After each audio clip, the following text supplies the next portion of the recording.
स्वागत आहे आपल्या एक नवीन व्हिडिओमध्ये. मागच्या व्हिडिओमध्ये आपण घराचा पाया उभारताना व्हिडिओ टाकला होता.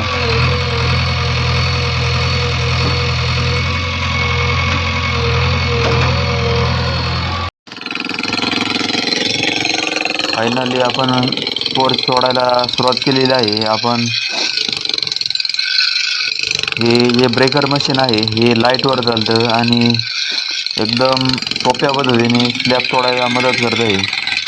तसं जर विचार केला तर एकदम छान पद्धतीने तोडता येते आणि एकदम बेस्ट आहे मशीन. एकदम याला काही खर्च पण नाही, लाईटवर एकदम भारी चालतं आहे.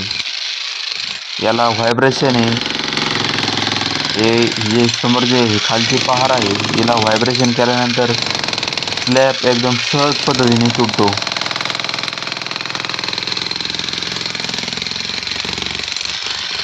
बघू शकता मित्रांनो, आपल्या स्लॅबची जाळी दिसायला लागली आहे आणि स्लॅब आपण थोडा स्लॅब तोडलेला पण आहे. आपल्याला हा पूर्ण स्पोर्च तोडून घ्यायचा आहे. पण हे मशीन एकदम सोपं पण नाही. तसं जर विचार केला तर हे मशीन 2 जणांना चालवावं लागतं, कारण 15 मिनिटापेक्षा जास्त वेळ आपण हे चालू शकत नाही. थोडा वेळ आपण स्लॅब तोडल्यानंतर आपण हे साईडचे बीम तोडणार आहे. बघू शकता हे कशा पद्धतीने तोडत आहे. एकदम स्मूथ आणि एकदम सहज हे मशीनने आपण हे तोडत आहे. जर आपल्याला छनी हातोडीने तोडायचं असतं तर आपल्याला एकदम थोडंसुद्धा तुटलं नसतं, कारण छनी हातोडी आणि पहारीसुद्धा काही काम नाही, कारण हे ब्रेकरशिवाय स्लॅब आणि हे सिमेंटाचं बांधकाम हे तुटत नाही. मित्रांनो, आम्हाला हे तोडायला 3 दिवस गेलं, कारण एकदम कठीण काम आहे. हे स्लॅब तोडायचं एकदम अवघड काम आहे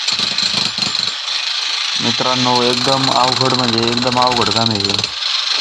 हे तोडणं हे सोपं नाही मित्रांनो.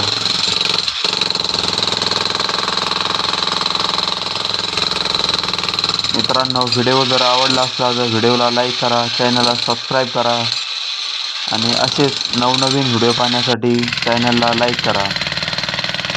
आणि हे तोडल्यानंतर आपल्याला हे रात्री आपण तोडलं आहे